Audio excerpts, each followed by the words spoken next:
ফেসিবাদ কবরের রচনা কে করলেন, লাল সবুজের পতাকাটা ধরলেন, ধরলেন মানবতা মানুষের জয়গান।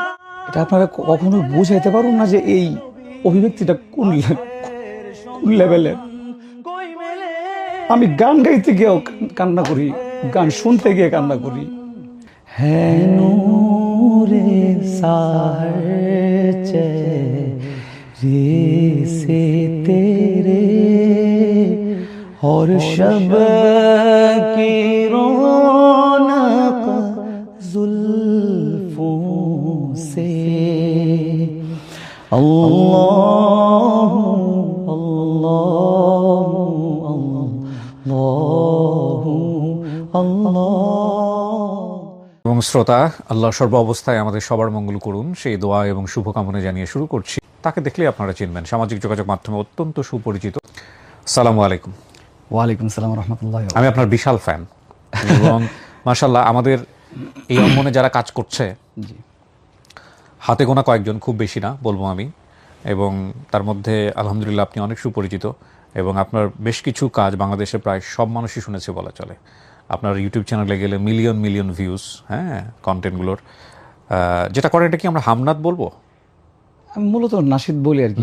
নাশিদ আমরা বলবো, মানে ওইতে নাশিদ বলা হয়, গজল বলা হয়, কিন্তু আমি বাংলাটাকে প্রাধান্য দিই আর কি, যে বাংলাতে গান বলি আমি, মানে আমার এটারই আমি মেইন স্ট্রিম ভাবি আর কি। এবং সাম্প্রতিক সময়ে হাদিকে নিয়ে আপনি যে কাজটা করেছেন, আমি যে কতবার শুনেছি, মানে কতবার শুনেছি। এই লেখাটা কার?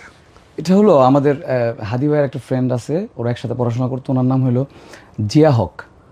মানে ওনারা আবিষ্কার করলাম হলো আমাদের ইসলামী অঙ্গনের, আমরা ভাই ব্রাদার আছে একজন, ওনার নাম হলো মহিউদ্দিন খান, খান সাহেব, মোটা করে, যে আপনার মানে উনি একটু ইয়ার কাজ টাচ করে, আমাদের কমেডি টাইপের, চিনবেন আপনি।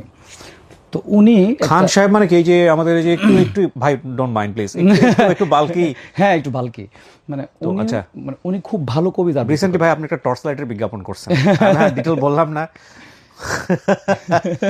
ইউটিউবে ঢুকলে আপনার এই বিজ্ঞাপন দেখা যায়, বাই দ্য ওয়ে। ওকে, হ্যাঁ, উনি খুব ভালো কবিতা আবৃত্তি করেন, হ্যাঁ, হি ইজ ভেরি জিনিয়াস। উনি অনেক দিক দিয়ে জিনিয়াস, মানে এর মধ্যে কবিতা আবৃত্তিটা ওনার খুব ভালো হয়, গলাটা আল্লাহ তাআলা দিছে ওনারে। হ্যাঁ, তো উনি করছিল কি, একটা কবিতা আবৃত্তি করছে হাদি ভাইয়ের। তো ওই কবিতা আবৃত্তিটা আমি প্রোগ্রাম থেকে আইসা মানে শুনলাম, আমার তো জাস্ট রক্ত গরম হয়ে গেছে আর কি। তো আমি খুঁজতেছি যে এই কবিতা লিখছে কে। তখন ওই কমেন্ট বক্সে গিয়ে দেখি যে একটা ছোটো ভাই, আমার ইয়েহিয়া নামে একটা ছোটো ভাই আছে, ওই লিখলো যে জিয়া ভাইয়ের লিখা। তখন আমি জিয়া ভাইয়ের আইডিটা আবিষ্কার করলাম, আবিষ্কার করে ওইটার ভিতরে ঢুকলাম, ঢুইকা হাদি তুই ফিরে আয় যে এই গজলটা, মানে গানটা, এই গানটা আমি এই গানটা মানে আমার বলতেছিল আর কি, এরকম করে যে তুই এটা গা, তারপরে কাজটা আমি দেখতেছি, বাদ বাকি। এটার মধ্যে 17টা না 18টা মানে এরকম লাইক কমেন্ট ছিল আর কি, লাইক ছিল আর কি 17-18টা। আপনি যখন বলতেছেন আমার গুজবাম্প হচ্ছে, এত চমৎকার লিরিক। হ্যাঁ, আরেকটা আছে না যে ওমরের, তারপর এইটা কার? হাদির জিন্দাবাদ, ওনারই লেখা। মানে আসলে ভাইয়া, মানে হয়েছে কি, এই বছর মানে গান তো অনেকেই লেখে, কিন্তু আসলে ধারণ না করতে পারলে যে কখনোই কোনো একটা কিছু হয় না, এটা আমি মানে জলজন্ত প্রমাণ। মানে এক তো লিরিসিস্ট হইতে হবে, লিরিসিস্টের মতো, দ্বিতীয়ত শব্দ জ্ঞান তো থাকতেই হবে মাশাআল্লাহ, যত সবগুলাই ওনার আছে। তার চাইতে বড় বিষয় হলো উনি হাদিকে ধারণ করে। ভাই উনি কতটুকু ধারণ করে এটা আমি আপনারা কেমনে বোঝাবো, মানে ওনার কারণে আমি ধারণ করা শুরু করছি। আমার এরকম হয়েছে যে আমি দিনে 2 ঘন্টা, 2.5 ঘন্টা, 3 ঘন্টার মতো আমি কান্না করি ডেইলি। মানে আমি এটা আপনারা কখনো বুঝাইতে পারুন না যে এই অভিব্যক্তিটা কোন লেভেলের। আমি গান গাইতে গিয়েও কান্না করি, গান শুনতে গিয়ে কান্না করি।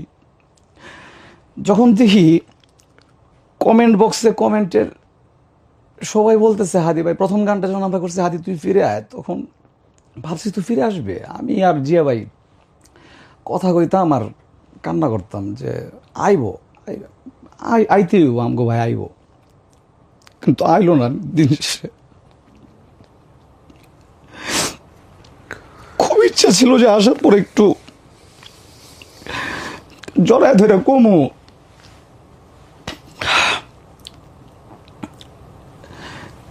কইতে পারি নাই, কিন্তু যে আগুনটা জ্বালায় দিয়ে গেছে এই আগুন আমার কখনোই ছিল না।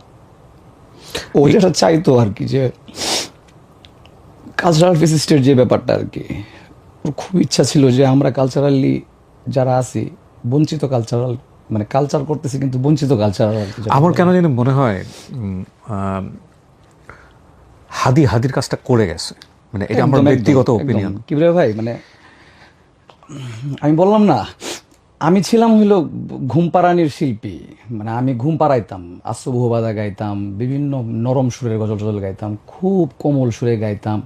আমি একদম আমার বেশিরভাগ গানই ছিল এরকম যে স্লিপি, ড্রিমি, এই টাইপের। আমি কর্ড বাজাইতাম ওই টাইপেরই। তো আমি যে এই বিপ্লব বিদ্রোহর ভিতরে ঢুকে যাবো এটা আমি কখনোই ভাবি নাই। এটার জন্য হাদি দায়ী, এবং হাদি আমার উপর ভর করছে, আমি যেটা বুঝি আর কি। আপনি সুরটা কি একবারই করেছেন? হ্যাঁ, সুর আমার করতে 5 থেকে 10 মিনিট আমি সুর করছি এবং রেকর্ড দিছি, 10 মিনিটের ভিতরে সুর শেষ। তারপর মিক্স মাস্টার করতে আমার একটু টাইম লাগছে, কারণ এটার মধ্যে আমি ইচ্ছা করে একটু ওয়ার্ড ড্রাম, মানে দামামা টাইপের কিছু ইউজ করতে গিয়া বানাইতে হয়েছে প্রত্যেকটা স্যাম্পল। তো স্যাম্পল করতে গিয়া একটা টাইম, সার্টেন টাইম যাওয়ার পরে মোটামুটি 12-13 ঘন্টার ভিতরে মিক্স মাস্টার কইরা একদম ছেড়ে দিছি আর কি।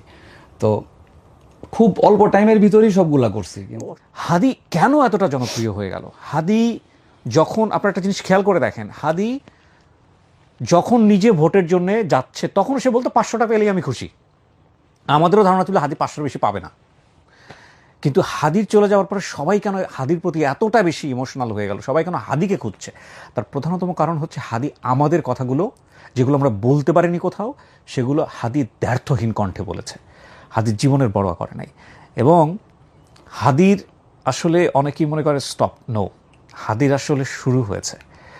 এবং আপনারা হয়তোবা দেখবেন যে এই বাংলাদেশ পরিবর্তনের বাংলাদেশ, এবং এটা অনেকেই বলেন যে আমরা আসলে শাসক শ্রেণী কী হবে, শাসক শ্রেণী কী হবে, কিন্তু আমার ব্যক্তিগত মনে হয় শাসক শ্রেণীর উপরে বাংলাদেশ খুব একটা নির্ভর করবে না ভবিষ্যতে।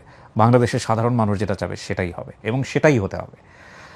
আসলে গল্পটা যেভাবে শুরু করি আমি, জীবন গল্প, তার থেকে একটু ভিন্ন কিছু হয়ে গেল। আমি হাদির গান আমরা নিশ্চয়ই আপনার কণ্ঠে শুনবো। তার আগে একটু আপনার গল্পটা একটু শুনতে চাই। আপনার নামটা কে রেখেছে?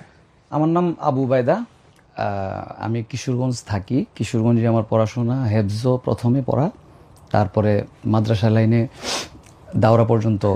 হেফজো বলতে কি আপনার পারিবারিকভাবে কি একদম খুবই রিলিজিয়াস ব্যাকগ্রাউন্ড? হ্যাঁ, আমার আব্বা ছিল হেফজোখানার প্রধান শিক্ষক, এবং মসজিদের প্রায় 43 বছর আব্বা ইমামতি করছে। মাশাআল্লাহ মাশাআল্লাহ। তো আর সাথে মাদ্রাসায় পড়াইছে প্রায় 60 বছরের মতো আব্বা পড়াইছে। বাবার নামটা বলেন। বাবার নামটা হাফেজ আবু হানিফা। মাশাআল্লাহ। তো মানে এই যে বলেন না, হাদিরে ধারণ করার পিছনে এইগুলো অনেক কারণ ও তো মাদ্রাসা ব্যাকগ্রাউন্ড। হ্যাঁ, ও মাদ্রাসা ব্যাকগ্রাউন্ড, ওর ফ্যামিলিও ছিল আলিম ফ্যামিলির। জি। তো আমাদের ফ্যামিলিও এরকম। যেদিন ও বাচ্চা নিয়ে কাঁধে কইরা উল্লাস করছিল, আমিও আমার ছেলের নিয়ে কাঁধে কইরা উল্লাস করছি। তো যখন মিলাইতে যাই না, সব কিছু মিলা যায়। কারণ আমাদের কিশোরগঞ্জে আমরা যে চলাফেরা করি, ধরেন একটা পান খাইতে মন চাইলে ভাই ব্রাদাররা মিলে একসাথে যায়, একটা চা খাইতে ইচ্ছা করলে একসাথে খাই। কালচারালি আমরা যেমনি বড় হয়েছি আর কি। কারণ আমাদের মাদ্রাসার সাথেই ছিল একটা পাবলিক লাইব্রেরি, আমাদের পড়াশোনাটা পাবলিক লাইব্রেরি করতে হইতো আর কি। বড় ভাইরা পড়তো, তো ওদেরকে দেখা মানে একটা ছিল যে পড়াশোনা করতে হইব, তো প্রতিযোগিতামূলক পড়াশোনা করতে হইতো আর কি। ছোটবেলা থেকেই বই পড়ার খুব অভ্যাস ছিল। আব্বা কখনোই গান গাইতে দিত না। আব্বার কথা হলো যে আগে পড়াশোনা শেষ, তারপরে গান গাইবা। তো আব্বার কথা মাইনা কখনোই মানে মানে আমার পড়াশোনার লাইফে আমি গান গাইতে আসিও নাই, গান গাইও নাই। তারপরে মাওলানা লাইনে ভর্তি হইলাম। মাওলানা লাইনে ভর্তি হওয়ার সাথে সাথে আম্মা মারা গেছিল আর কি 2007-এ। তো আম্মা মারা যাওয়ার পরে একটা অনেক বড় একটা কাহিনী হয়ে যায় আর কি, যেটা হইতে পারে এবং হয় যেটা আর কি। আম্মা মারা যাওয়ার পরে আব্বা, সাধারণত আব্বার বয়স তখন ছিল প্রায় 64-র মতো। যেহেতু আব্বার বয়সটা একটু বাড়তি ছিল, যার কারণে আব্বা চাইতেছিল আর কি একটা বিয়ে করার আর কি। তো আমার বোনেরা, অন্য কোনো ফ্যামিলির কেউ রাজি ছিল না। কিন্তু আমার আব্বা এত বেশি ইমানদার ছিল, এবং আব্বা 5 ওয়াক্ত নামাজ দূরের কথা, মানে কোনোদিন তাহাজ্জুদ আমি মিস হইতে দেখি নাই মাশাআল্লাহ মাশাআল্লাহ। কোনোদিন না। আব্বা বলতো যে আমি সৌদিতে মানে উমরাতে যখন যাইতাম অথবা এই হজে, তখন আব্বা ওই তোয়াফ করার সময় একটু দূর দিয়া তোয়াফ করতো, যেন মানে 7টা তোয়াফ করার সাথে সাথে উনি কোরআনটা একদম পুরো খতম দিতে পারতো। মাশাআল্লাহ আব্বা মানে এই জিনিসটা খুব ছাড় দিত না আর কি। তো আব্বা এত ইমানদার মানুষ, আমি আব্বারে মানে আব্বা আমারে কইতে আমি বিশ্বাস করে লাইছি আর কি, যেটা হয় আর কি স্বাভাবিক। আব্বা আমি ভাবি নাই যে আব্বারে ওই মহিলা অথবা আমার শতালো মা, এটা আল্লাহ তাআলার লিখন ছিল, আমাদের পরীক্ষা ছিল আর কি। তো মানে আমাদের সৎমা বিয়ে করার 2.5 মাস পরে বিয়ে করে আর কি আব্বা। তো বিয়ে করার পরে মোটামুটি এরপরে 6 মাসের মতো আমরা ছিলাম ওই বাসায়।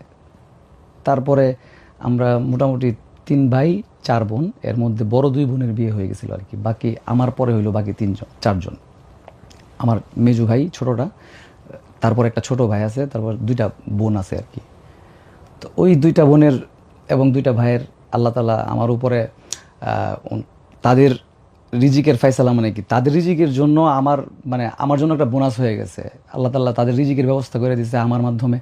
মানে আমি একটা উসিলা হিসাবে থাকার কারণে হয়েছে কি, আমি না একটা বোনাস পাইছি। কীরকম টাইপের বোনাস? ধরেন মাদ্রাসায় পড়তেছি, তখন আমি মানে গ্রাফিক্স ডিজাইন শিখে লাইছি আর কি। এটা কিভাবে হলো আসলে? গ্রাফিক্স ডিজাইন শিখছি মানে আমি 2007-এর দিকে একটা কম্পিউটার আমার মা একটা কম্পিউটার কিনে দিয়েছিল আম্মা মারা যাওয়ার আগে। ওই কম্পিউটার দিয়া প্রথমে নাটক দেখতাম। তারপরে আমরা যেই বাসায় থাকতাম কোয়ার্টারে, ওই কোয়ার্টারের 2য় তলায় থাকতো রেজওয়ান ভাই নামে একটা ভাই। উনি বলতেছে, উবাইদা নাটক কার্টুন না দেখা একটা কাজ শিখে ফেল, গ্রাফিক্স শিখ। তো গ্রাফিক্সটা উনি একদম গ্রাফিক্স ডিজাইনের বই আমার দিছে, ইলাস্ট্রেটর ফটোশপের বই দিছে না, তারপরে সিডি দিছে, দেখে শিখছি। তো শেখার পরে আমার একটা বড় ভাই আছে, নাম শাকির হাসানুল্লাহ, উনি বাংলাদেশ প্রতিদিনের চাকরি করে, এখন বাংলাদেশ প্রতিদিনের সাব এডিটর আছে। উনি নিজেও গ্রাফিক্সটা পারে, খুব আর্ট করে, খুব ভালো। তো উনি বলতেছে যে ওয়েদা তুমি এক কাজ করো, চলো আমরা ক্যাশটেকার ডিজাইনার হয়ে যাই। ক্যাশটেকার ডিজাইনার কি আমি বুঝা পাইতেছি না আর কি। ক্যাশটেকার ডিজাইনার কোনোভাবে আমি এটার কোনো মিনিং পাইতেছিলাম না। তখন উনি বলতেছে যে ক্যাশটেকার ডিজাইনার হলো কষ্টকর ডিজাইনার, যে যারা কষ্ট করে ডিজাইন করে ক্যাশটেকার ডিজাইনার। কারণ ক্যাশটেকার ডিজাইনার কি, যে আমরা না যাই না হুদাই গোতায় মোতায় শিখে ফেলানো আর কি, এরকম টাইপের। তো ওইভাবেই মানে ওই সময় তো ইউটিউবের এত টিউটোরিয়ালও ছিল না, জাস্ট দেখে মানে অনেক কষ্ট করে আমরা কাজ করতাম। তো হয়েছে কি, একটা পোস্টার ডিজাইন করলে 200-300 টাকা দেয়। তো ওইটা দিয়ে দেখা যেতেছে কি মোটামুটি আমি আমার ছোট ভাইরে, তারপরে সবার ছোট যেটা ওইটারে আব্বা আবার ইয়াতে ভর্তি করে দিছিল, এই এতিমখানায় একটা মাদ্রাসায়। আর 2টা বোনরেও ভর্তি করছিল একটা মহিলা মাদ্রাসায়, ওইটাতেও এতিমখানার মতোই। তখন যেহেতু আমার ইনকাম শুরু হয়েছে না, আর মেজু ভাইটা ছিল আমার সাথে 8-এর অথবা 9-এর ঘটনা হইব। তখন মানে ডলেন্সার নামে একটা কোম্পানি আসছিল, ওই কোম্পানিতে 700-800 টাকা দিয়ে ইয়া কিনা যাইতো, এই কি জানি কয় অ্যাকাউন্ট। ওই অ্যাকাউন্ট কিনলে হয়তো কি, ওই অ্যাকাউন্টে ক্লিক টু আর্ন নামে একটা কাহিনী মানে এই টাইপের ছিল আর কি। তো আমার বোনের কাছ থেকে আমি 10,000 টাকা কর্জা নিয়ে ওই ক্লিক টু আর্নের জন্য জিনিস কিনছি। আমার বড় বোন মেজো বোন আর কি, ও এই টাকাটা আরেকজনের কাছ থেকে, বাড়িওয়ালির কাছ থেকে মানে ধার করে এনে দিচ্ছে। আনার পরে কিছুদিন পরে এই ক্লিক টু আর্ন গেছে যাওয়ার পরে এখন তো আমি আর বোনের টাকা দিতে পারি না। এই 10,000 টাকার জন্য মানে লাইফে মানে আমার মনে আছে যে আমি 10,000 টাকা আল্লাহরে কইতাম, আল্লাহ তুমি আমারে বালিশের নিচে পাঠায় দাও। কত বড় বড় আলেমদের মজেদা দেখছি এরকম, কিন্তু আল্লাহ তাআলা হয়তো বা ওই সময় আমার মানে জাস্ট ইয়াটা দেখছি যে আমার বান্দা আমার কাছে চায় কিনা। আমার খুব মানে একটা ইয়া ছিল সবসময়, আমার একটা এটা থাকে যে আমি খুবই দৃঢ় বিশ্বাসী যে আল্লাহ তাআলা আমারে দিবেই। আমি এটা খুব এবং পাইছি আল্লাহ তাআলা আমারে। পরে ভাই মানে কি বলে ভাই, আমি আপনারা বুঝাইতে পারবো না আল্লাহ তাআলা আমারে কি লেভেলের দিছে, মানে আমি কত লেভেলের পাইছি, কোনো দিক দিয়ে আল্লাহ তাআলা আমারে কম দেয় নাই। তো আল্লাহ তাআলা হয়েছে কি সুন্দর করে আমার উপরে আমার আমার ভাই বোনের মানে ওদের একটা উসিলা কইরা আমার একটা বোনাস দিল। ওদের রিজিকের ব্যবস্থাটা আল্লাহ তাআলা আস্তে আস্তে আমার করে দিল। 10-এর দিকে আমি চাকরি পাইলাম 3,000 টাকা বেতনে। প্রথম মাস বেতন চাকরি করতে গেলাম, 2700 টাকা বেতন দিছি দেখে আমি চাকরি ছেড়ে দিছি, নিজেই দোকান দিছি। দোকান দেওয়ার পরে মোটামুটি কিশোরগঞ্জের সবচেয়ে বড় আলেম ছিল হযরত মাওলানা আনোয়ার শাহ হুজুর রহমতুল্লাহি আলাই। উনি খুব স্মার্ট ছিল আর কি, মানে কিশোরগঞ্জের শুদ্ধ ভাষায় কথা কইতে পারলে একজনই আছে উনি। ফনেটিক্স ইংলিশে যদি মানে প্রপার প্রনাউন্সিয়েশন কেউ ইউজ করে তাহলে ওইটা হলো উনি। তো উনি করছে কি, আমার গ্রাফিক্স ডিজাইন পারি, এটার জন্য উনি খুব মূল্যায়ন করলো। প্রত্যেকটা মাদ্রাসায় বলে দিল যে আবহান হিসাবের ছেলে, ওর কাছ থেকে তোমরা কাজ করাইতে পারো, ও খুব ভালো কাজ করে। তো হুজুরের উৎসাহের কারণে হয়েছে কি, আমার কাছে প্রচুর কাজ আসা শুরু। ওই সময় কি আপনি পড়াশোনা করছেন? পড়াশোনা করতেছি, ওকে। পড়াশোনা করতেছি, তখন আমি জালালাইনে পড়ি। জালালাইন মানে আর 2 বছর পরে আমার দাওরা হবে আর কি, মানে আমাদের আমি না বাংলা মিডিয়ামে পড়ছি তো, আমি এগুলো আচ্ছা। বুঝবো না। জালালাইন মেশকাত দাওরা, এটা হয়ে গেলে আমাদের মাদ্রাসার মাস্টার্স হয়ে যায় আর কি। ও আচ্ছা আচ্ছা মানে আমাদের মাদ্রাসা, তারপরে মুফতি আছে, ইফতা পড়তে হয়, আচ্ছা। তারপরে আবার আছে আদব, মানে অনেকগুলা আছে। আমি আপাতমস্ত মাদ্রাসার ছাত্র কিন্তু, মানে কিভাবে, হ্যাঁ সেটা বুঝতে পারছি। কিন্তু গ্রাফিক্স ডিজাইনের কারণে যখন আমি চাকরি করতে গেলাম 11 অথবা 12র দিকে, না 12 না 13র দিকে আমার একটা চাকরি হইলো। ওই চাকরিতে আমার বেতন হইলো 52,000 টাকা। মানে এর ভিতরে রংধনু নামে একটা জায়গায় কাজ করতাম। ওইখানে আস্তে আস্তে 6,000 থেকে 12,000, 12,000 থেকে 24,000। আমি আবার অফিস ছেড়ে দিছি, ছেড়ে দিয়ে নিজের নামে উবাইদা প্রোডাকশন দিছি। দেওয়ার পরে ওই বসে আবার আমার নিয়ে আইছি যে চল একসাথে মিললে বিজনেস করি। তখন একসাথে মিলে বিজনেস শুরু করলাম। বিজনেস শুরু করার পরে ওনারা আমার 50,000 টাকা বেতন দিবে, 52,000 টাকা প্রতিদিন, 2,000 টাকা আর কি।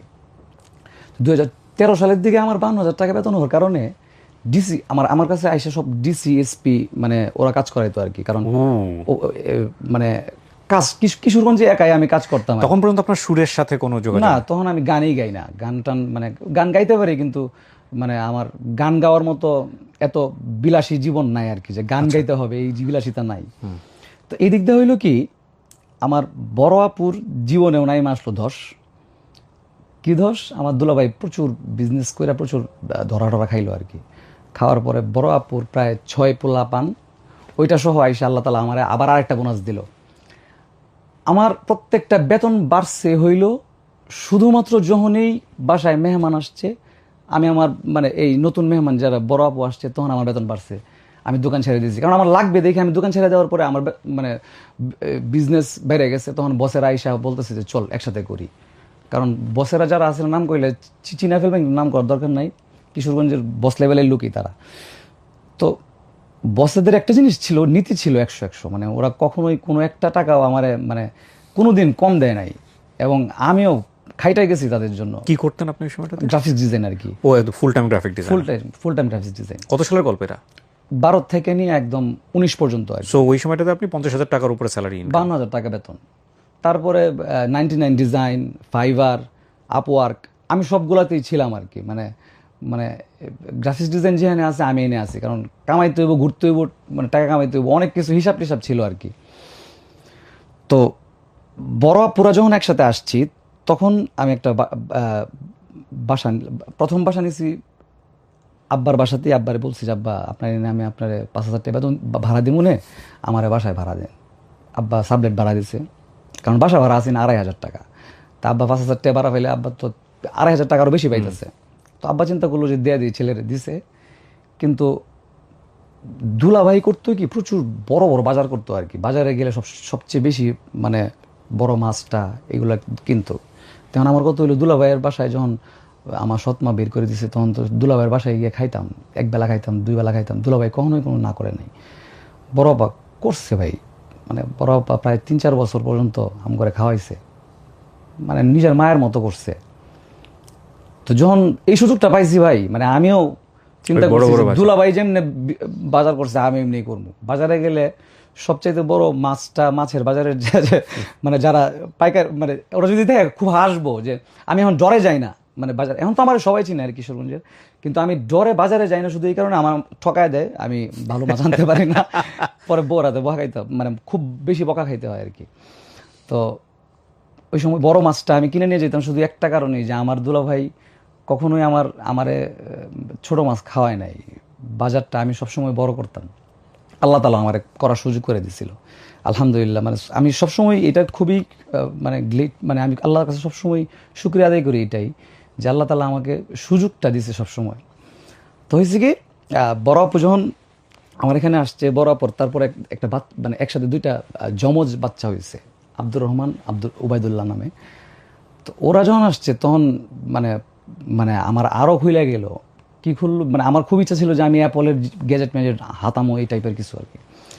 তো 14 সালের শেষের দিকে প্রথম আইম্যাক, কিশোরগঞ্জের প্রথম আইম্যাক নিজে কিনলাম আর কি। হেডম দেখাইতাম আর কি যে আমার কাছে আইম্যাক আছে, এই টাইপের অনেক কিছু। গ্রাফিক ডিজাইন তো লাগেও, হ্যাঁ গ্রাফিক্স লাগে, কিন্তু আমি আইম্যাক কিনে ভাইয়া হয়েছে কি আমি আইম্যাক কিনে কোনোদিনই গ্রাফিক্স ডিজাইন ওইটাতে করি নাই। আইম্যাক দিয়ে আমার কাজে লাগছে মিউজিকের লাস্টে। বাসায় রেখে দিয়েছে, আমার বাইকনারা চালাইতো, ওই দুই ছোট দুই বাইকনা। ওরা এখন মোটামুটি এখন প্রায় বড় হয়ে গেছে, মোটামুটি 15 পার হাফেজ হয়ে গেছে ওরা আর কি, মাশাআল্লাহ। তো আপনাদের ফ্যামিলিতে বোধহয় অনেক হাফেজ না? হ্যাঁ আলহামদুলিল্লাহ। আমার ছোট ভাই মেজোটা যেটা ওইটা খুব ভালো হাফেজ, তারপরে আমার মেজো বোন হাফেজ, তারপরে আমার 2-3 ভাগনাই হাফেজ, আবার ওই দিক দিয়ে আরেকটা ভাগনা আছে। মোটামুটি হাফেজের একটা বাজার আছে। বাহ মাশাআল্লাহ মাশাআল্লাহ। ভাগনা ভাগনি সবাই শুনলেই ভালো লাগে। পড়াশোনা যারা করে প্রথমে হেফজোটা পড়তে হয় আর কি, এটা mandatory থাকে। আর দেখছে যে মামারা পড়াশোনা করছে, হেফজো পড়ে লাইছে, দাওরা পড়ে লাইছে, তারপরে ওই দিক দিয়ে আমি আবার দাওরা পড়ার পরে ডিগ্রি দিছি কলেজ থেকে। তো গেজেট টেজেট কি না, তারপরে মনে হয়েছে যে এখন পৃথিবী ঘুরতে হইব। 15 সালের দিকেই আমি প্রথম উমরা করলাম, তারপরে ভুটান, তারপরে একের পর এক দেশ। মানে এটা ঘুরতে হইব এই চিন্তা করে যত টাকা কামাইতাম এর মধ্যে অর্ধেক টাকা যাইতো ঘোরাঘুরির পিছনে, আর অর্ধেক যাইতে হইলো এই ফ্যামিলির পিছনে আর কি। বোনে হঠাৎ করে 2018-র দিকে সে আমারে বিয়ে করাবে। আমার কয়েকজন জায়গায় বউ দেখছে, দেখার পরে আমার কইছে যে একটা বউ দেখলাম, এটা আমাদের পছন্দ হয়েছে, তুই যা দেখে আস, যদি পছন্দ হয় তুই বিয়ে করবে। আমি জীবনে কোনোদিন বউ দেখতে গেছি না, তাহলে আমি কেমনে জানবো যেটা কি করতে হয়, ফর্মালিটিস কি। তো খালার বাড়িতে গেলাম, খালার আবার আমার বউ আবার আমার খালার ননদ লাগে আর কি, আপন ননদ, এরকম না যে অন্য ঘুরায় গাড়ায় ননদ। তো যখন গেছি, যাওয়ার পরে সারা রাত বউ দেখছি আর কি। মানে সাউন্ড হট, মানে বউ দেখার আয়োজন আর কি। বউ দেখার আয়োজন হয়েছে কি, খালার তো ননদ সে। তো হয়েছে কি, আমি যখন বাসায় গেছি, যাওয়ার পরে আমার ভাল লাগছে, তো সারা রাত পর্যন্ত কথাবার্তা কইয়া, বউর সাথে কথাবার্তা কইয়া আসছি। আসার পরে বিয়ে টিয়ে ঠিক হইলো, বিয়ে করলাম। বিয়ের 1 বছর পরে 2019-এর দিকে আমার মনে হইলো যে আমি গান করবো। এটার কোনো স্টোরি আছে?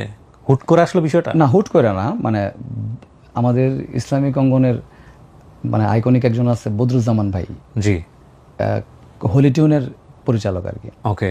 উনি, আমি করতাম কি, মানে আমি ক্রিটিক্স ছিলাম আর কি, মানে গানের ভুল ধরতাম প্রচুর, মানে বিভিন্ন গানের ভুল ধরতাম। ওনারা গান করলে কোন গানের সুর কোন জায়গা থেকে চুরি করছে এটা ধরাই দিতাম আর কি। তো বদরুজ্জামান ভাই চিন্তা করলো, সে যেহেতু চুরি করার ভুল ধরে, তাহলে এরা নামাই দিই জায়গায়। তো এখন মানে বদরু ভাই আমার নামাই দেওয়ার পরে এখন আমি মাঝে মাঝে বিভিন্ন জায়গা থেকে চুরি করে আমি গান বানাই আর কি, সুর করি। তো কাহিনী হয়েছে কি, হলিটুন থেকে আমার গানটা ফ্রি হয়ে গেল আর কি। গান ফ্রি হয়ে যাওয়ার সাথে সাথে আরেকটা জিনিস পাইছি, ভাই ব্রাদাররা সবাই আমার গান শেয়ার দিত। না কিন্তু কথা হচ্ছে, মানে আপনি তো গানের সাথে না থাকলে হুট করে শিল্পী হয়ে যেতে ও পারেন। না, গানের সাথে ছিলাম কিন্তু গজলের সাথে ছিলাম না। আমি সারাদিন এই ধরেন, আচ্ছা কই গেলে আজকে, মানে আমি আমার ফ্রেন্ড আমরা সবসময় মানে হারমোনিয়াম, তবলা, গিটার এগুলা শিখতাম, এবং আমরা সবাই বাজাইতাম, বাজায় বুঝায় গাইতাম আর কি। বাপে মার দিত না? আব্বা জানতো না তো। আব্বা তো তখন তো আমি কাজ করি, ধরেন 2013-র পর থেকে তো আব্বার আমারে কোনো বিষয়, সেটা তো অন্য তখন। কিন্তু আমার কখনো ইচ্ছা ছিল না যে ইসলামিক গানে আসবো আর কি, এরকম আমার ইচ্ছা ছিল না যে আমি মিউজিক করবো। আচ্ছা, আপনি শিখেছেন কারো কাছে নাকি সবকিছু ফ্রেন্ডরা মিলে আর কি? ওয়াও।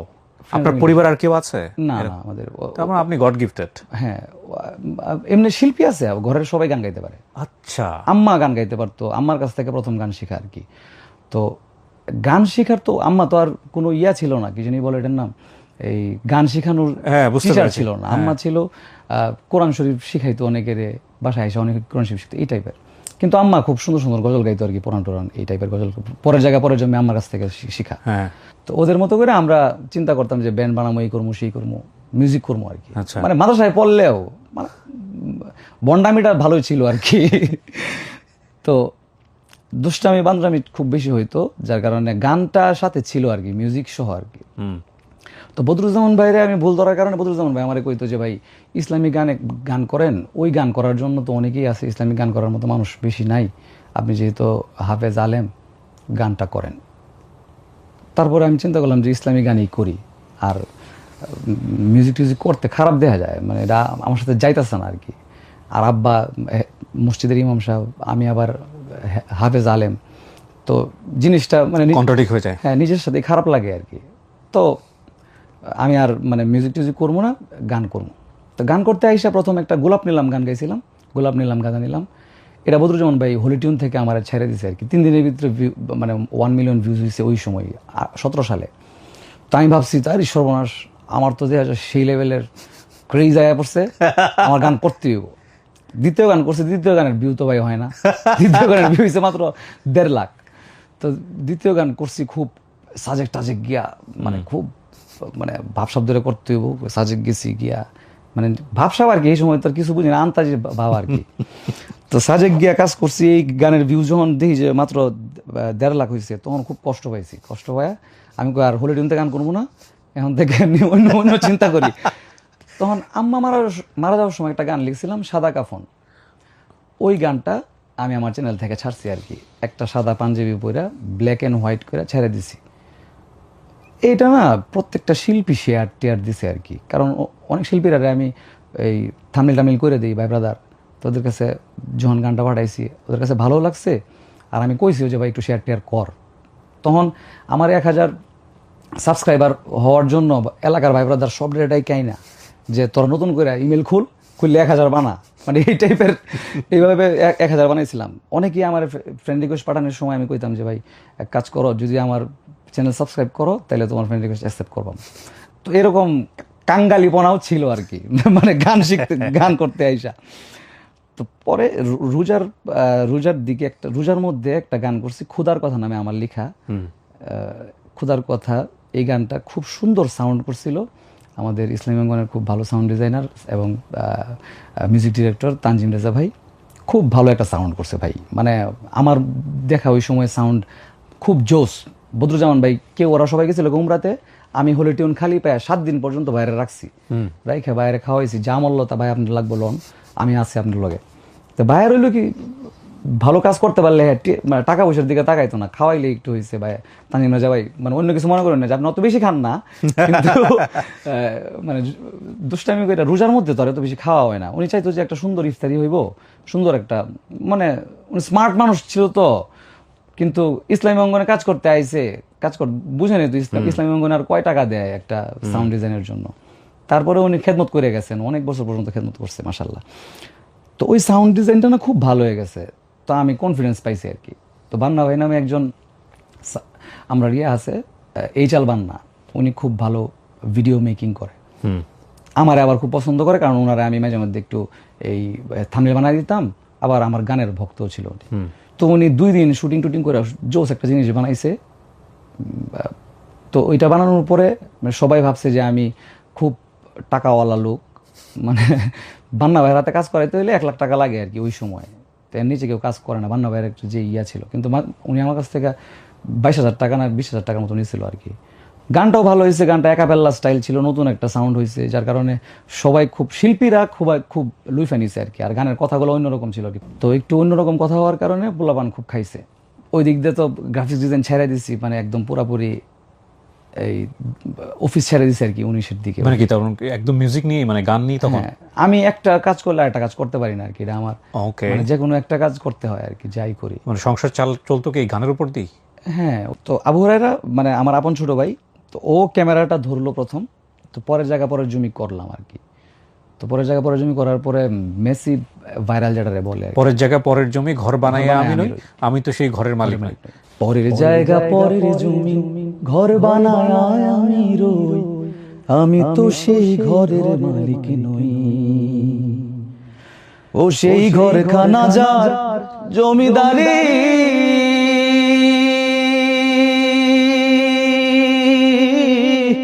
আমি পাই না তার হুকুম জারি, সেই ঘরখানা যার জমিদারি, আমি পাই না তার হুকুম জারি, আমি পাই না জমিদারের দেখা, হায়রে পাই না জমিদারের দেখা, মনের দুঃখ কারে কই, আমি তো সেই ঘরের মালিক নই, পরের জায়গা পরের জমিন ঘর বানায় আমি রই, আমি তো সেই ঘরের মালিক নই। বিউটিফুল। আমার তো বিখ্যাত শিল্পী আব্দুল আলিমের গান ছোটবেলায় শুনতাম। তো এই গানগুলো হয়েছে কি, এই গানগুলো ইসলামিক অঙ্গনে অনেকটা মানে ট্যাবু টাইপ ছিল আর কি, যে এইগুলো গান এইগুলো ইসলামিক অঙ্গনে চলবে না। কিন্তু আমি এই টাইপের গানই বেশি গাওয়া শুরু করলাম আর কি। আইসা দেখছি যেটা কেউ গায় না, সুযোগ পায় আমি এদিকে গাইছি। গাওয়ার কারণে হয়েছে কি, মানুষ দেখছে যে দেখা যায় একটু অন্য টাইপের শিল্পী, দেখা যায় গান গায়, এর গানগুলো আমরা শুনি। তো পরের জায়গায় পরের জমি অনেকগুলো ফোক গান গাওয়ার কারণে সব ধরনের দর্শক পাইছেন আপনি, সব ধরনের দর্শক পাই গেছি। আর সাথে আরেকটা দর্শক পাইছি, এটা হলো ইয়ুথের একটা মানে বিরাট দর্শক পাইছি। একটু রোমান্টিক গান বানাইতাম আর কি আমি। বউয়ের মানে আমার তো প্রথম মানে আমি কোনো মেয়ের সাথে যদি আমার কোনো ইয়া হয়ে থাকে, আমার বউয়ের সাথে আমার প্রথম কথাবার্তা হয়েছে আর কি। যার কারণে হয় কি, ঝগড়া টগড়া হইলে মানে ওরেই আমার ঠিক করতে হইতো, ওরেই আমার মানে ইয়া করতে মানে মান ভাঙাইতে হইতো, মানে ও ছাড়া কোনো গতি নাই, গতিও নাই। তো কাহিনী হয়েছে কি, এটা এই কারণে ওর জন্য গান বানায় আমি ওর সারপ্রাইজ করতাম আর কি। বিউটিফুল। প্রোগ্রামে যখন যাইতাম, প্রোগ্রামে দিত হইলো অনেক কম, ধরেন 17,000 টাকা দিত আর কি। কিন্তু আমি প্রোগ্রামে গেছি হইলো বিমানে, ঢাকা থেকে আসা যাওয়া বিমানে 14,000 টাকা বা 7,000 টাকা দিচ্ছে আমার। মনে করেন যে প্রথম দিকে আর কি, কারণ এজ এ আর্টিস্ট হিসেবে যাবো, একটা পুরাঙ্গি থাকতে হইব এই টাইপের আর কি। যে দেখি যে বিভিন্ন বড় বড় আর্টিস্টরা এরকম করে, তো আমি কেলে গিয়া শুধু শুধু বাসে যাবো, মানে এরকম একটা হিসাব আর কি। আর কিছুদিন আগে আমি এত টাকা কামাইছি, এখন আমি গরিবের মতো কেন যাবো, মানে মানে একটা হিসাব থাকতো আর কি। তো সিলেটে ভাই ব্রাদাররা করছে কি, আমার খুব বেশি ভালোবাসা, ওদের ওইদিকে তো ফোক গানটা চলে খুব। তো ওরা করছে কি, আমার প্রচুর দাওয়াত টাওয়াত দিয়ে একদম, মানে এরা যখন দেখে যে আমি বিমান দিয়ে আসা যাওয়া করি, তখন ইচ্ছা করে ওরা একটু দামটা বাড়াই দিছে, যাইছে বিমান দিয়ে আসা যাওয়া করে 14,000 টাকার খরচই হয়, এরা তাইলে 15-20,000 টাকা দিই। তো সিলেটের ভাই ব্রাদাররা প্রোগ্রাম দিতে থাকলো, ওই জায়গায় প্রোগ্রাম বেশি হইতো। একসাথে গেলে 7 দিন 8 দিন প্রোগ্রাম করে পরে আইতাম। তো সিলেটের কারণে সারা বাংলাদেশে প্রোগ্রাম করতে পারি আমি, মানে খালি গলায় গান গাইতে পারি, স্টেজে সুরেলা গান গাইতে পারি। আবু বায়দা এটা একটা মানে ইয়া হয়ে গেল, একটা ইউনিক ব্র্যান্ড হয়ে গেল। একটা ইউনিক ব্র্যান্ড হলো যে সুরে গান গাইতে পারে। আমাদের তো ভাই কোনো কর্ড থাকে না, কোনো স্কেল থাকে না, শুধুমাত্র মাইকের উপরে ভরসা করে গাইতে হয়, ডিলে আর রিভার্ব আর কিছু। এরকম অনেক সময় হয়, দেখা যেতেছে এক স্কেলে ধরছি আর এক স্কেলে গিয়ে শেষ করছি আর কি, এরকম হয় আর কি আমাদের। তো এটা খুবই মানে এটা মানে একদম এটা খুবই পপুলার প্রত্যেকটা শিল্পীর জন্য, যে এক স্কেলে ধরে আর এক স্কেলে শেষ করি আমরা। এটা আমরা হাসাহাসি করি, পরে মজা করি। না, এটা তো মিউজিকের ইনস্ট্রুমেন্ট ম্যাচ করা কিছু থাকে না, সে সুযোগটা নেওয়া যায় আর কি। তো আমাদেরকে ভাই ব্রাদাররা বলতো যে আসলে তোমরা কেমনে গাও এইভাবে খালি গলায়, তোমরা একটু মানে পেইন লাগে না? এখন আমরা অভ্যস্ত, যে এখন আমরা মিউজিক দিলে, এখন আমি মিউজিক দিলে যদি আপনি আমার একটা গিটার দেন, যে ও গিটার দিয়ে বাজায় গাও, হয়তো বা গাইতে পারো, কিন্তু ওই যে একটা মানে অস্বস্তি লাগবে, অস্বস্তি। এবং অস্বস্তির চাইতে বড় বিষয় হলো যে মানে ফিল যেটা ভিতর থেকে দিই, ওইটা আসবে না আর কি, ওইটা আসে না। মানে মিউজিক দিলে আর পারি না দিতে, মানে মিউজিকের ভিতরে হারায় যেতে হয়, তখন আর মানে কথার ভিতরে থাকতে পারি না। আমি কিন্তু গান করলে তাল শুধুমাত্র মেট্রোনাম দিয়া তালটা করি, আমি মিউজিক দেই না। মানে এই যেমন যেগুলো ওয়ার্ড ড্রাম, এগুলো ইউজ করছি এবারে, ওয়ার্ড ড্রাম, বেইজ, অনেক কিছু ইউজ করছি এবারের গানের মধ্যে, যে হাদির গানে। কিন্তু এবারে আমি মানে সবগুলাই প্রথমে আমি আগে রেকর্ড করছি হইলো শুধুমাত্র মেট্রোনাম দিয়া, তারপরে মানে গাইছি। তো সিলেটের কারণে সারা বাংলাদেশি প্রোগ্রাম হইলো। আল্লাহ তাআলা এত বেশি জনপ্রিয়তা দিচ্ছে আলহামদুলিল্লাহ। শুধু মানে এই ইসলামী অঙ্গনের প্রোগ্রাম কইরাই 2023-24 আমি প্রায় 15 বারের মতো শুধু উমরাই করছি। মাশাআল্লাহ। আমি 2 বছরেই আমার ছিল মানে বিজনেস ভিসা, সৌদির বিজনেস ভিসা করে নিয়েছি। ভাই ব্রাদার সবাই একলা যে আমি এরকম গেছি এরকম না, সবসময় আমি আমার ভাই ব্রাদার যারা আছে, আমার আপন ছোট ভাই, আমার ম্যানেজার, আমার একটা মানে আমি আবার ম্যানেজার মেনটেন করতাম আর কি। ইসলামী অঙ্গনে স্টেজ থেকে নাইমা অডিয়েন্স হয়ে যাওয়া, অডিয়েন্সের সাথে ইটস গাওয়া ভেরি রেয়ার। এর আগে এটা- হয়েছে কখনো? হ্যাঁ, এটা মানে ইসলামী অঙ্গনে, আমাদের অঙ্গনে কেউ করে নাই আর কি, কিন্তু আমি করতাম কেন, আমার খুব ভাল লাগে আর কি, মানুষের পাশে যাওয়ার পরে না, ওরা যে গায়, ওদের যে ব্রিদিংটা না, এটা আমি খুব কাছ থেকে দেখতে পারতাম, এবং আমি এটা ছুঁইতাম, মানে মন দিয়ে ছুঁইতাম আর কি। আমার এটা খুব খুব ভাল লাগতো যে একজন আসুবহু বাদা গাওয়ার পরে আল্লাহু আল্লাহু গাইতেছে যখন না, মানে ওদের কাছ থেকে যে পাইতেছি, আসুবহু বাদা মিন طلعته والليل دجى من وفراته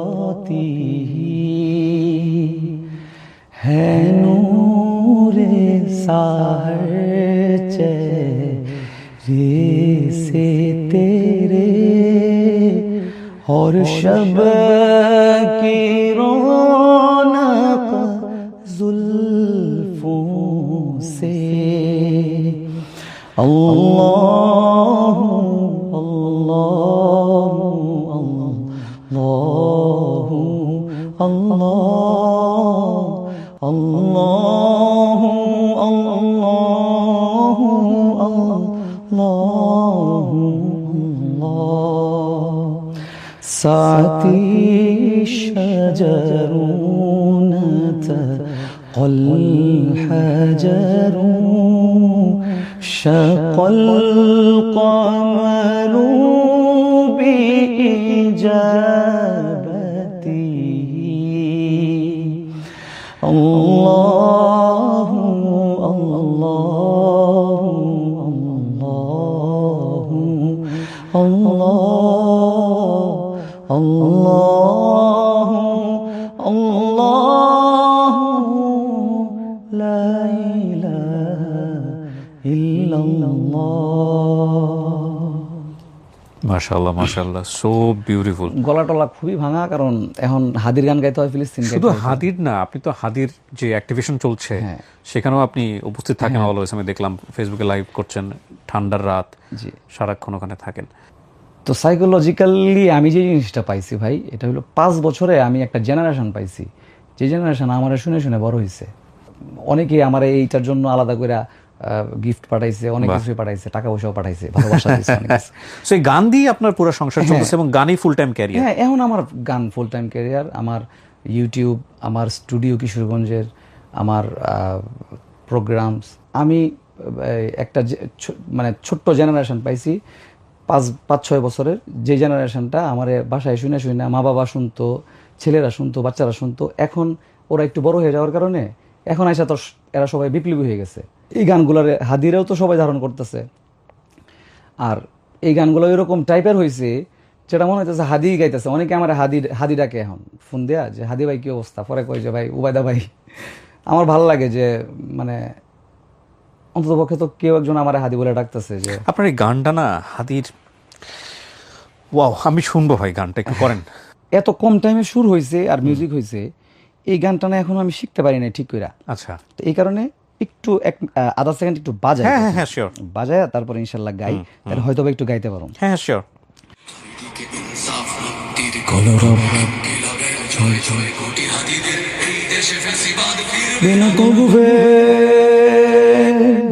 ফেসিবাদ কবরের রচনা কে করলেন, লাল সবুজের পতাকাটা ধরলেন মানবতা মানুষের জয়গান, কই মেলে বিপ্লবী হাদিদের সন্ধান, কই মেলে বিপ্লবী হাদিদের সন্ধান। চামচার বাংলায় নাম চায় সবাই, নেই নীতি ইনসাফ কোথাও নাই না, 2-4টা শুয়োরের মাতলামি থাক থাক, চামচিকা তেলা পোকা গোলাতে বাদ যা। ফেসিবাদ কবরের সূচনা কে করলেন, লাল সবুজের পতাকাটা ধরলেন মানবতার মানুষের জয়গান, কই মেলে বিপ্লবী হাদিদের সন্ধান, কই মেলে বিপ্লবী হাদিদের সন্ধান, ঘন ঘোর আধারে বাতি হাদি ওসমান, হাদি তুই ফিরে আয় মন্দিল আনচান, একটাই দাবি খোদা হাদিকে ফেরত দাও, আকুতি মিনতি খোদা শুনে নাও, শুনে নাও। ফেসিবাদ কবরের সূচনা কে করলেন, লাল সবুজের পতাকাটা ধরলেন, ধরলেন মানবতার মানুষের জয়গান, কই মেলে বিপ্লবী হাদিদের সন্ধান।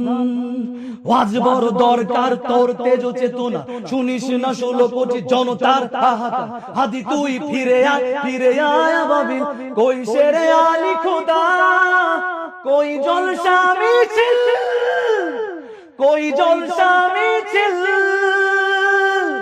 ফেসিবাদ কবরের সূচনা কে করলেন, লাল সবুজের পতাকাটা ধরলেন, ধরলেন মানবতা মানুষের জয়গান, কই মেলে বিপ্লবী হাদিদের সন্ধান।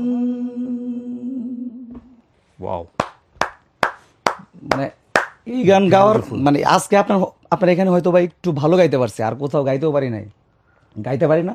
প্রধান কথা হলো এটা গাইতে পারি না হলো 2-3টা ঝামেলা হয়। এক হইলো ওর কথা খুব বেশি মনে পড়ে, আর দ্বিতীয় এত উপরের স্কেল, হ্যাঁ মানে এটা ভেরি হাই স্কেল। আমি যখন মানে এই এই এই গান যেদিন গাইছি এরপর থেকে নিয়ে 1 সপ্তাহ পর্যন্ত পুরোপুরি আমি কথাই কইতে পারি নাই, গলায় এত ভাঙা ছিল। সুপার হাই স্কেল, কারণ গ্রোলটা এতভাবে দিতে হয় এটাতে, যেটা মানে মানে অলরেডি ঘেমে গেছেন। হ্যাঁ, মানে খুব কষ্টও হয়, আর দ্বিতীয় কথা গলার অবস্থা খারাপ হয়ে যায় আর কি।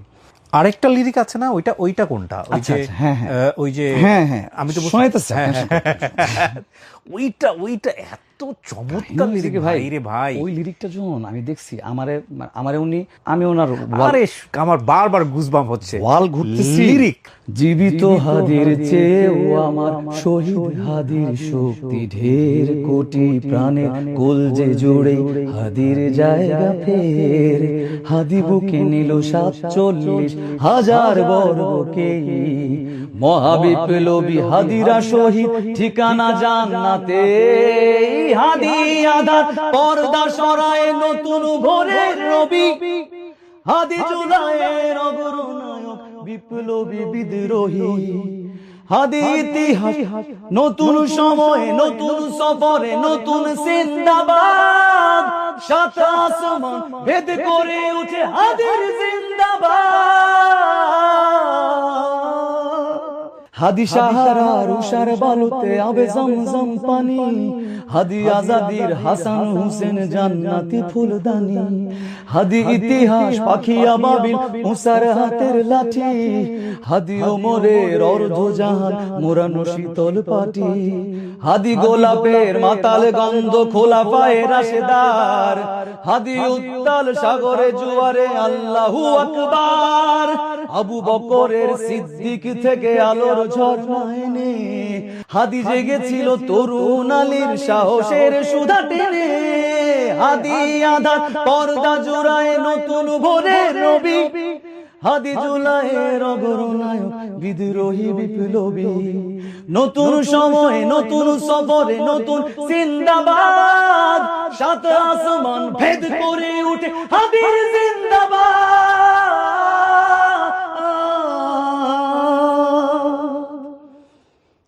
এতটুকুই থাকুক আজকে, ওয়াও ওয়াও কারণ এই গাইতে অনেক কষ্ট হয়ে যায়। ঠিক পুরো সময়টুকু আসলে আমরা আবু উবাইদ ভাইয়ের গল্পটা আনার চেষ্টা করেছি, কিন্তু গল্প জুড়েই আসলে আমাদের হাদি ভাই। আপনি আমার ডাকে সাড়া দিয়েছেন, আমি খুব কৃতজ্ঞ। আপনি বলার সঙ্গে সঙ্গে চলে আসছেন, আলহামদুলিল্লাহ। আপনি মানে আমার ফ্যামিলিতে আমার অনেকে অনেক জায়গায় কইছে, কিন্তু আসলে আমি সময়ও মিলাইতে পারি নাই, আর কথা কওয়ার লাগে তো ভাই আরেকজন লাগে, যে কথা কইতে মন চায় যার সাথে আর কি। আপনার সাথে কইলে যাবি, যায় কথা কইতে অনেক আগের থেকে ইচ্ছা ছিল যে কোনোদিন যদি ভাই ডাকে যাবো। তো আল্লাহ তাআলা হয়তোবা আমাদের রিজিকটা আজকেই লেখা রাখছিল। এবং সবচেয়ে বড় বিষয় কি, এইবারের হাদির জন্য হয়তোবা আমি নতুন ভাবে আসছি আর কি। আমার সবাই বিপ্লবী বিদ্রোহী টাইপের শিল্পী হিসেবে চিনছে।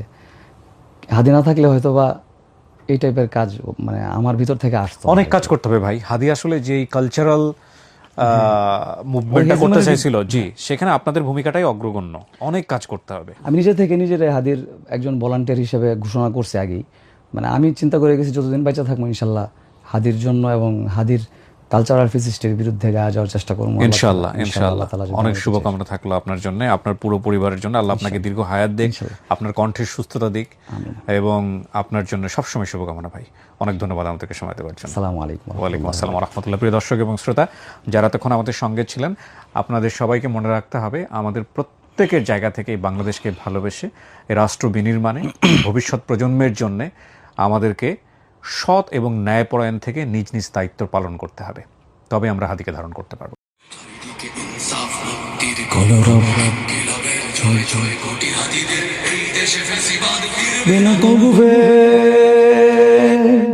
ফেসিবাদ কবরের রচনা কে করলেন, লাল সবুজের পতাকাটা ধরলেন, ধরলেন মানবতা মানুষের है नूरे सारचे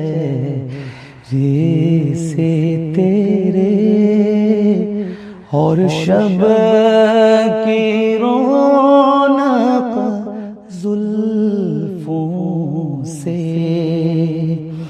अल्लाह अल्लाह अल्लाह।